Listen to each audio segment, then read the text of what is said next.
We are our bodies. We see the outside all the time, but that's less than half the story, the surface, the exterior. We know far less about what's inside. Heaven forbid that we should actually see our insides. Most people go through their life without getting a look at their organs, and for good reason. By lungs and kidneys and heart and bones and muscles, arteries and veins, they do their jobs unseen.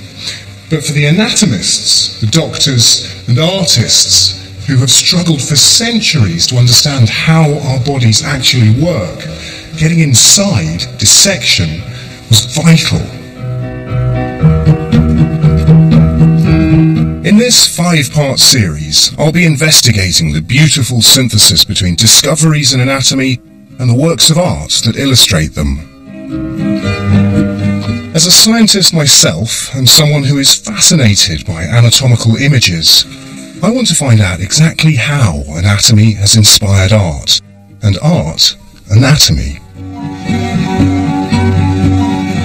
And it's going to be my privilege to see some of the greatest works of art in the world.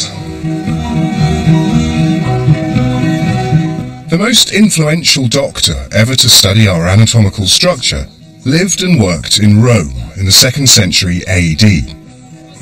He went by the name of Galen. Galen's ideas influenced some of the greatest artists of all time, including Leonardo da Vinci, who took anatomy to new artistic heights. Galen's teachings held sway for more than 1,500 years after he died. And in this first episode, I have just one question. Why?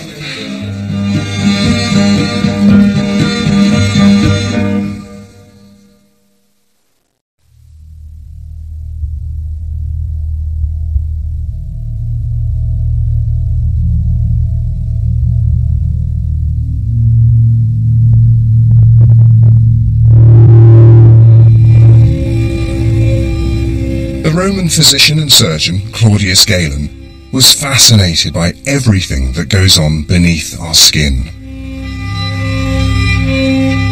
He studied muscles, veins, arteries, sight and smell, how we move, breathe, and bleed. He's best known for his theory of the humours, the essential fluids that flow through us and shape our characters and our health.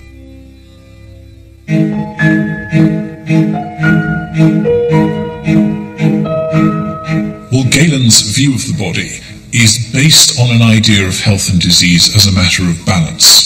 So it's a materialist view of the body. It's not about demons and spirits, but it's about physical processes and substances. And it's a view of the body that very strongly connects the mind with the functioning of the body and with what we would now call lifestyle and environment.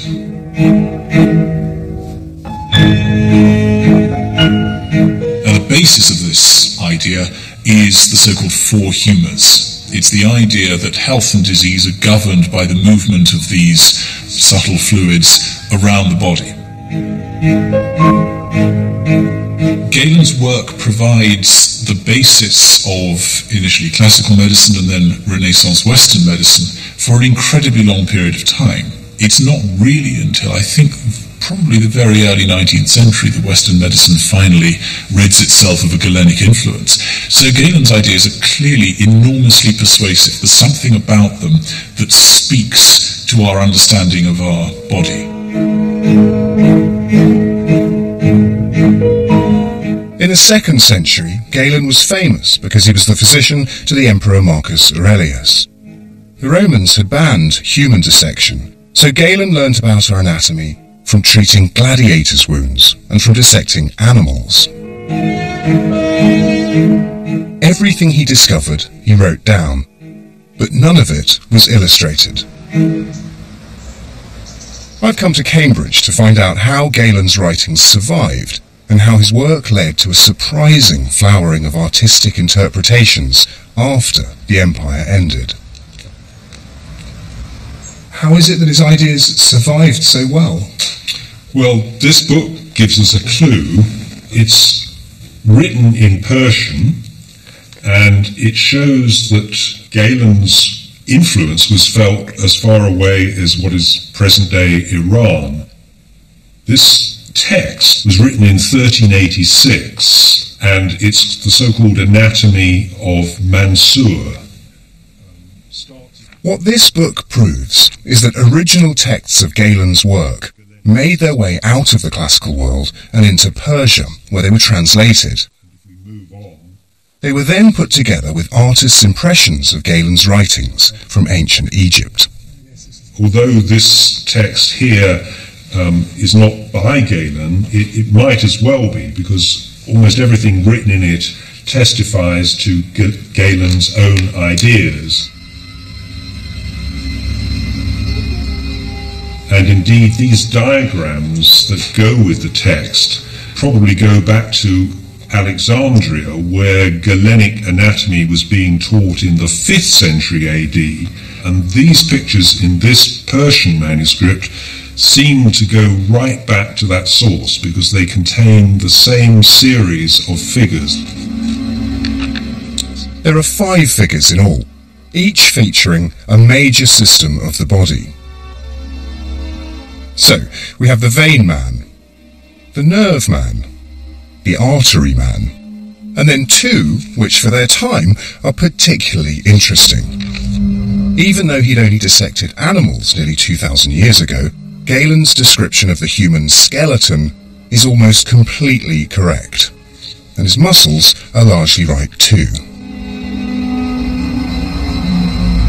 He had an idea of what we would now call physiology, how the body worked, and he associated that with 3 organs in particular: the brain that controlled the mental processes and thought, and then the heart, which was supposed to be responsible for the system which allowed the body to move, and then the liver, which was supposed to control digestion and other bodily processes through the veins.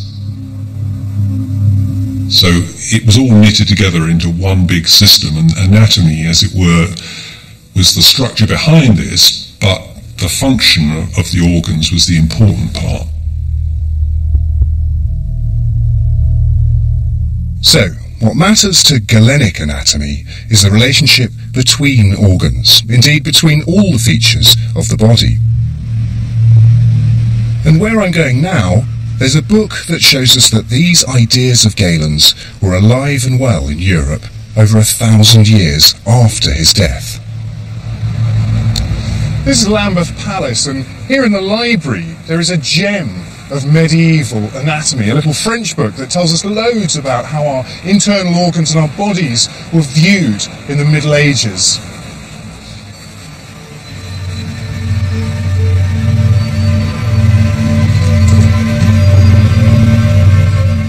Galen thought anatomy was more than just a skill. He believed it revealed the relationship between man and the universe as a whole.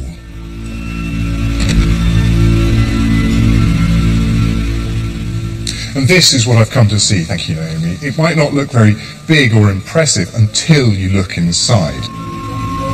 This is a book of hours. It's a devotional book, one from which Christians would read psalms and prayers, and this one is just lavish. There is incredible lettering, and the pictures are brought to life with gold leaf.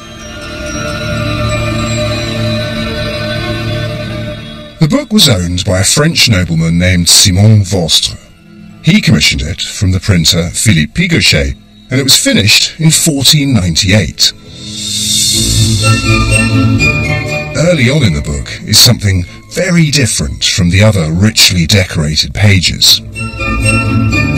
Anatomy. Now this particular image is called the Planet Man, and it's meant to show the influence of the planets and the heavens on our lives and our health. The man in the middle has his abdomen exposed, and you can see his organs. There's the heart, and I guess the liver and the intestines right there visible on the page. Now you can see that the illustration is heavily annotated, but it's written in 15th century French, and my medieval French is a little bit rusty. So I've asked Caroline Petit to help me translate. Caroline, what do the captions actually say? Well, the captions connect planets and other heavenly bodies with parts of the body. So here, for example, you have the sun connected with the stomach. So the caption says Sol regarde l'estomac. The sun is looking at the stomach. And these larger captions over the bottom and the sides, what do they say? You have references to moments in the calendar and the opportunity to bleed the patient according to their individual temperament. You bleed them as a treatment for something, but this is describing when to do it. When to do it, exactly. For example, when the moon is in Taurus, Virgo and Capricornus, it's good to bleed a melancholic. Okay, so this is a sort of introduction to medieval medicine as it relates to the stars and these ancient concepts. Exactly, because the man is directly connected with all the parts of the universe. Man is part of the great design of God. In Galen's system, the influence of the planets is closely tied to his theory of the humours. So you have 4 humours: blood, phlegm, yellow bile and black bile. The healthy body has all its humours in balance. So if you get an excess of black bile, for example, you might be subject to an onset of melancholy or madness of another kind. There was nothing weird in that, actually. It was both kind of scientific and totally in accordance with religious beliefs. So the medicine and the anatomy is really tied up with the theology, that this is a reminder of your own mortality. Yes, exactly. Anatomy is theology in the Middle Ages, that's very clear.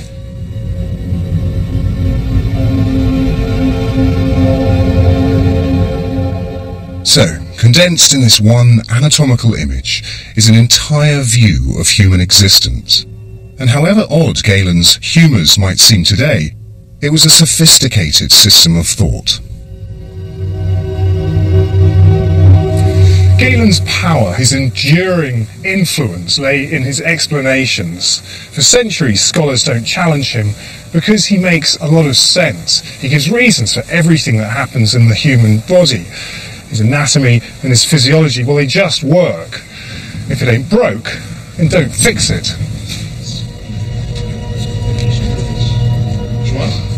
So this is a branch of the median nerve, and we have the palmar-cutaneous branch of the median nerve comes off in the forearm and runs along over the top of the... The underlying principle of Galen's approach to anatomy is first-hand investigation, and that's as important today as it was nearly 2,000 years ago.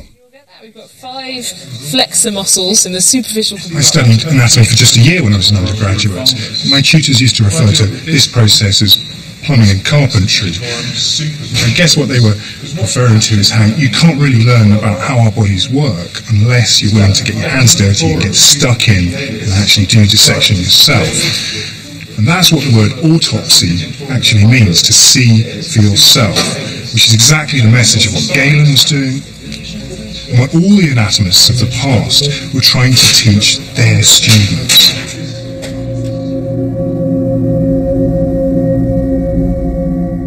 In the middle of the 15th century, the course of anatomy changed.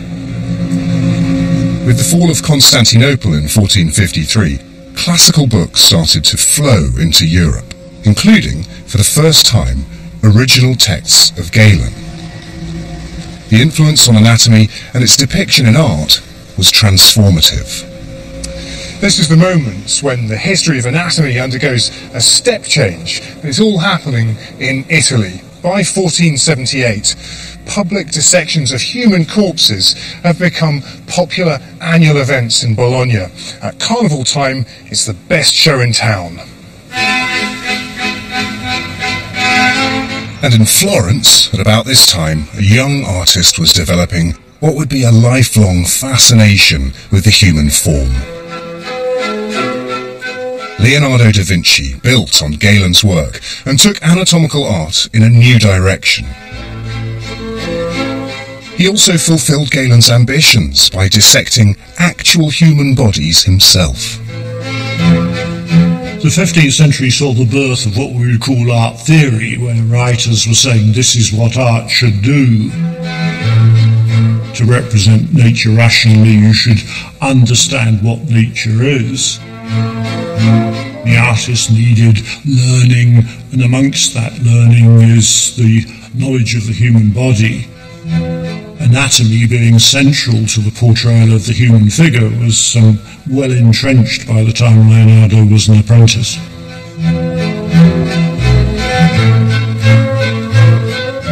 He saw visual representation as conveying almost everything you need to know about the world, what it looks like, how it functions, and so on. So it's a terrifically demanding agenda. He wanted painting, he wanted his anatomical drawings and all these things basically to say, this is how things are, not just what they look like, but how they work. Most of what we know about Leonardo's anatomy comes from some 200 anatomical drawings and annotations that Leonardo made in his lifetime, and which are now held at Windsor Castle. After his death in 1519, they were seen by very few people, but by 1690 they had been acquired by the British royal family. Now, we don't quite know how they got here, but they now belong to the Queen and form a core part of the royal collection. And I've been given the privilege of seeing them in the flesh here in the Royal Library in Windsor.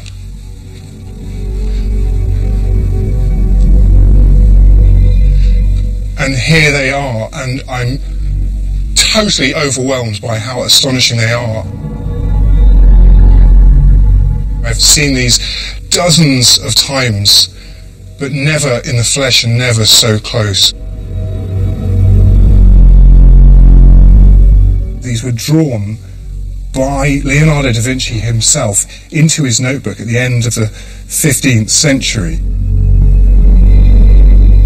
And what you don't get to see unless you get really up close is the texture on these drawings. You can really see the crispness of the paper and the lines that he's drawn. They are incredibly powerful images.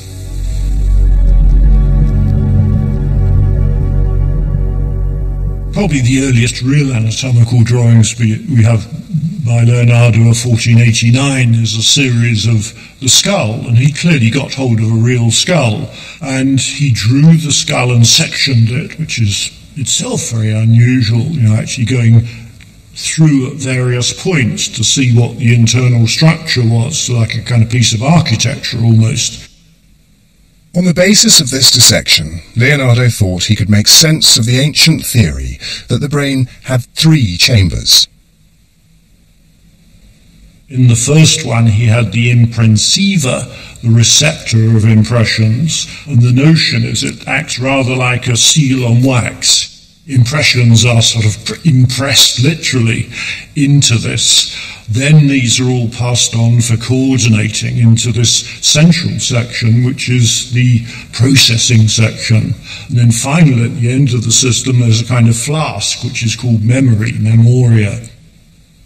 The theory, of course, is wrong, but Leonardo's belief in it emphasizes how, like Galen, he was never satisfied with form alone. He wanted to know how the body worked. Martin Clayton is head of prints and drawings at the Royal Collection Trust. He believes Leonardo was not only one of the greatest artists of his or any age, but a great scientist too. Well, this is one of the sheets compiled by Leonardo in the winter of 1510, in this case showing the facial muscles, 2 stages of dissection of the hand and the muscles of the shoulder. It looks anatomically accurate to me. It is, all the muscles of the arm, he got exactly right. He didn't have any names for them, but he drew them so precisely that you can identify them with muscles that we would identify today. He's investigating all this at first hand. He doesn't believe any structure until he's seen it himself, and because very little of this was written about in contemporary treatises, he's basically having to make it up from scratch. He's having to go in and find out what the body is like at first hand. That's very much a sentiment that Galen expressed, that one had to get stuck in, do it yourself in order to understand how the body was put together. How much of the dissection did he actually do himself? As far as we can tell, he carried out most of it himself. At the start of his career, he's not working with soft human tissue. He dissects birds, dogs, pigs, frogs, a monkey, and so on, and it's only a human skull that he manages to get hold of in 1489.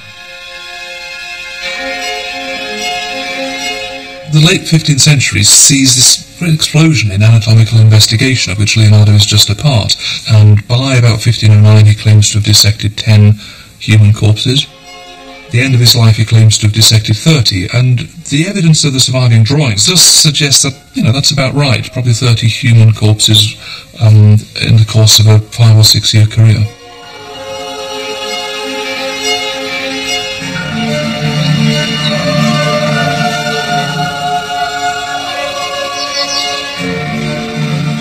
It was in Florence that Leonardo refined his skills as a master of anatomy. The Renaissance city he knew was a prosperous place of 50,000 people.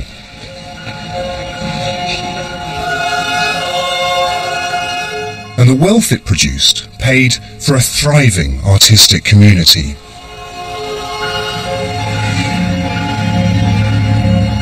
It's easy to see why Leonardo had become so interested in anatomy.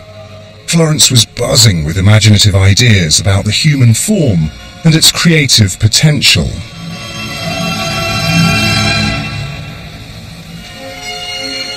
Analysis of the body, it was argued, could produce beautiful art.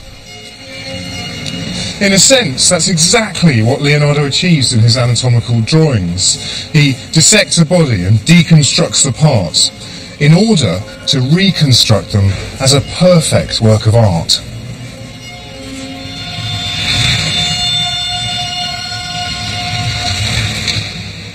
Leonardo's drawings also share one important belief with his distant predecessor Galen.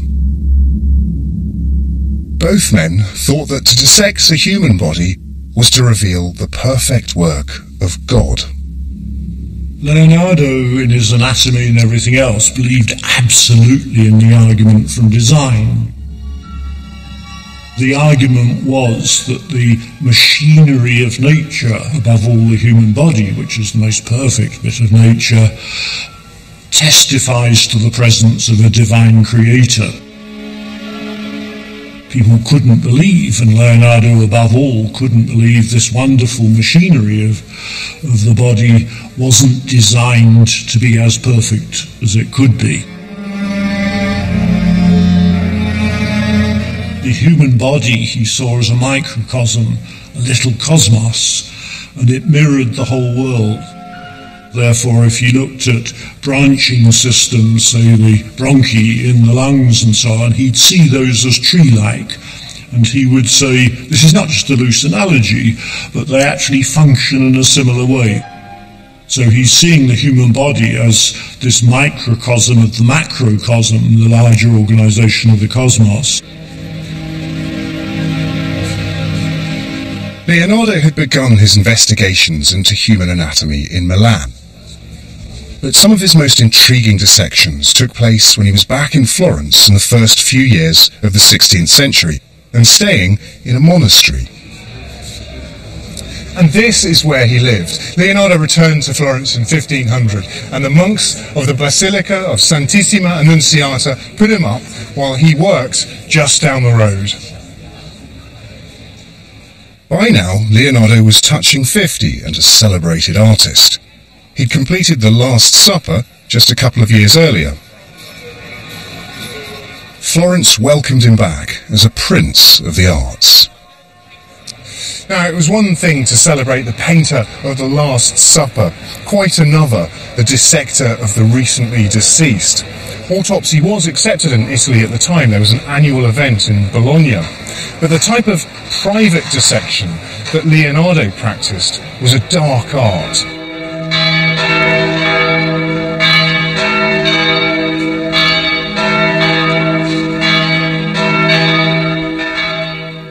One of his improvised dissecting theatres was at the Hospital of Santa Maria Nuova. It's still here at the heart of the city, and it's still a hospital today, as it was when Leonardo worked here in the early 1500s. His excitement at what the human body revealed was tempered by a sense of horror. Leonardo said that there was a high price to pay for the rewards of dissection. Quite apart from the skullduggery, the amateur dissector had to overcome his very natural repugnance and fear of spending the night, in Leonardo's words, with corpses quartered and flayed and horrible to behold.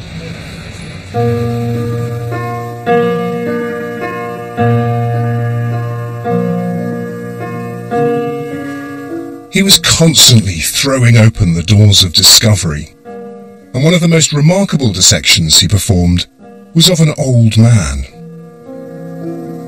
In the winter of 1507, Leonardo dissected the body of a man who had claimed to be 100 years old. He met him at the hospital where they sat and talked for a few hours. The old man said he suffered no pain and that he wasn't feeling particularly unwell. Just a few hours later, sitting on his bed, the old man passed peacefully away. Leonardo was keen to find out what had caused, as he put it, so sweet a death. He started his dissection, and the drawing that followed is one of the most remarkable in the royal collection. It's also surprising, because it's androgynous. Well, this is a compendium, if you like, of basically everything that Leonardo knows about the viscera to this date, and so many of the structures that you see depicted here are derived directly from his dissection of the centenarian. The form of the liver, the hepatic vessels between the liver and the spleen itself, the heart, the branching of the vessels, all of that is found in the notebook that Leonardo compiled as he was dissecting the old man. That spleen looks enlarged to me, is that accurate? Well, the spleen is enlarged and the liver is a bit withered because the old man had cirrhosis, and he thought that's what normal anatomy looked like because he'd not seen a spleen before, and so subsequently he draws the spleen in this enlarged state. The top half is from the old man directly, but the bottom half is something somewhat different. Yes, well, to study a uterus, he obviously needed to dissect a female, and as far as we know, Leonardo had not dissected a human female by this date. So the form of the uterus is perfectly spherical, and if you look carefully, you can see 7 internal chambers, which is what Aristotle said were in the uterus. These great horn-like structures going off to either side, so uterine ligaments, are derived from dissection of a pregnant cow that Leonardo had carried out about a year earlier. So it's very, very unfamiliar to me, this bottom half. If you frame it like that, I wouldn't necessarily recognise that as human anatomy at all. Well, he's still finding his way, and he's doing the best he can with the information that he has at his disposal, and some of it is imperfect. So you will find a mixture of very accurate parts with bits which still got a great deal of work to do. Leonardo died in France in 1519 at the age of 67. He'd intended that his notebooks would form the basis of a huge treatise on anatomy, but he was always far too busy with other projects to compile it.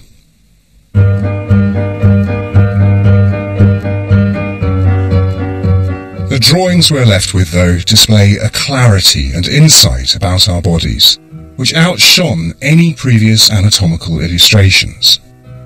They also demonstrate Leonardo's commitment to Galen's ancient maxim that real knowledge of the body can only be acquired by first-hand investigation. Galen's incisive writings were the inspiration for all the anatomists who followed him. While he was denied the chance to dissect human bodies, his successors did, and they transformed both anatomy and art. In less than a century, anatomical illustrations had gone from being slightly crude depictions of what people thought that Galen meant to a highly sophisticated and beautiful art form with Leonardo. From this point on, art and anatomy would be one.